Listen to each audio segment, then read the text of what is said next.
الحمد لله وكفى وسلام على عباده الذين اصطفى أما بعد. أعوذ بالله من الشيطان الرجيم. بسم الله الرحمن الرحيم. والذين آمنوا أشد حبا لله. سبحان ربك رب العزة عما يصفون وسلام على المرسلين والحمد لله رب العالمين. اللهم صل على سيدنا محمد وعلى آل سیدنا محمد وبارک وسلم. معزز علماء کرام، سامعین اعظام، پردہ نشین ماں اور بہنیں اور طلبہ عزیز، ابھی میرے لیے یہ بڑی آزمائش اور امتحان کی گھڑی ہے، اس لیے کہ اسٹیج پر جو علماء کرام رونق افروز ہیں وہ اپنی ذات میں ایک انجمن، میدان خطابت کے شہسوار اور اپنے اپنے علاقے کے سلطان ہیں. میں ان سے کچھ بالکل نہیں کہنا چاہتا، اس لیے کہ نہ میری وہ جرأت ہے نہ صلاحیت. میں ایک ادنا سا طالب علم ہوں. میں آپ سے اپنے دل کے درد کا اظہار کرنا چاہتا ہوں اور اپنے اکابر علماء کو اپنا سبق سنانا چاہتا ہوں. قرآن کریم کی میں نے ایک آیت کا ٹکڑا پڑھا، اس کا ترجمہ یہ ہے کہ ایمان والوں کو اللہ رب العزت سے شدید محبت ہوتی ہے. ایمان والے اللہ رب العزت سے ٹوٹ کے پیار کرتے ہیں. جس بندے نے بھی کلمہ پڑھا اس کو اللہ رب العزت سے محبت ہے، محبت الہی کی بیج دل میں موجود ہے. اب اگر مناسب ماحول ملے گا تو پھر پھل اور پھول نکلیں گے اور ہم اپنی آنکھوں سے وہ پھل دیکھ لیں گے. اس لیے ہر کلمہ پڑھنے والے کا احترام، اس کی عزت، عظمت ہمارے دل میں ہونی چاہیے.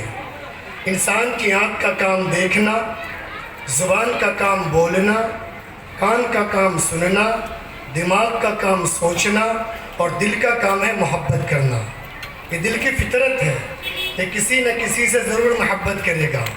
کسی شاعر نے بڑے اچھے انداز میں اس کی ترجمانی کی ہے کہ دل بہر محبت ہے یہ محبت تو کرے گا، دل بہر محبت ہے یہ محبت تو کرے گا، لاکھ اس کو بچا تو یہ کسی پر تو مرے گا.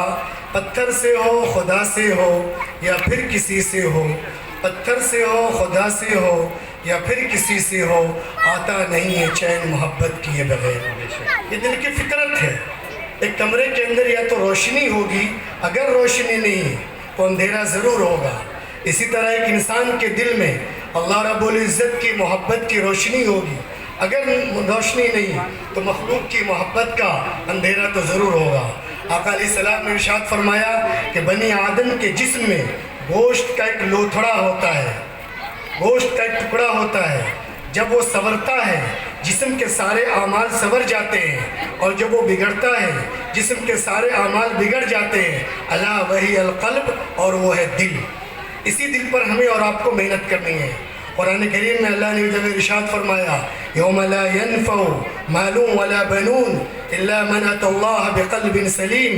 قیامت کے دن انسان کو نہ اس کا مال کام آئے گا نہ اس کی اولاد کام آئے گی، لیکن جو سنوارا ہوا دل لائے گا وہ اس کے کام آئے گا. دنیا میں انسان عام طور پر انہی دو چیزوں سے دھوکہ کھاتا ہے، مال کے وجہ سے اور اولاد سے. حالانکہ اگر ذرا ہم غور کریں تو مال سے سارے کام اس دنیا میں بھی نہیں بنتے. انسان سمجھتا ہے کہ اگر میرے پاس مال ہو تو شیرنی کا ہم دودھ بھی خرید سکتے ہیں، حالانکہ ایسے انسان کی یہ بہت بڑی غلط فہمی ہے. اب خود غور فرما لیجیے کہ مال سے انسان چشمہ تو خرید سکتا ہے، بینائی نہیں خرید سکتا. مال سے انسان اچھا لباس تو خرید سکتا ہے، خوبصورتی نہیں خرید سکتا.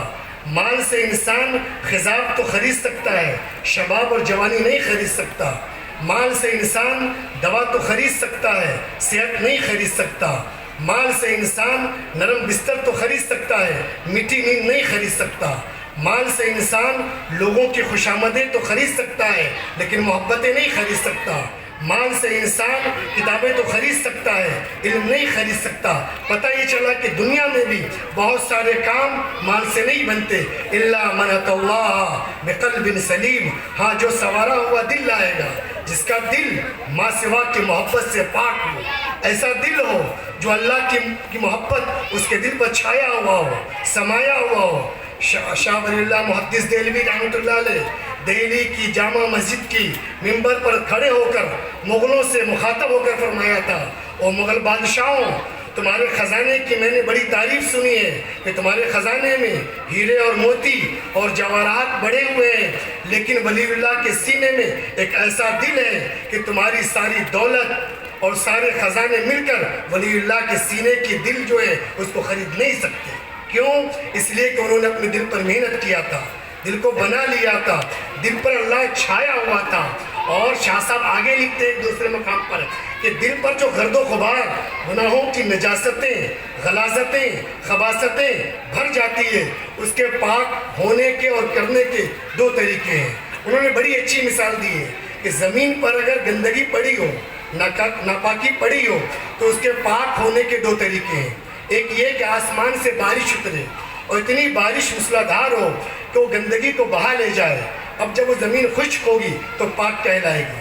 دوسرے یہ کہ آسمان سے سورج کی کرنیں پڑے اور اس کی حرارت اور گرمی سے وہ غلاظت جل جائے، نیست و نابود ہو جائے، اب وہ زمین پاک کہلائے گی۔ اس کے بعد شاہ صاحب لکھتے ہیں کہ انسان کا دل یہ زمین کے مانند ہے، انسان کا دل یہ زمین کی طرح ہے، اور دل کے اوپر جو گناہ ہے نا، یہ ایک نجاست ہے۔ اس دل کے نجاست کے پاک کرنے کے لیے اور صاف کرنے کے لیے دو طریقے ہیں۔ ایک یہ کہ بندہ اتنا اللہ کا ذکر کرے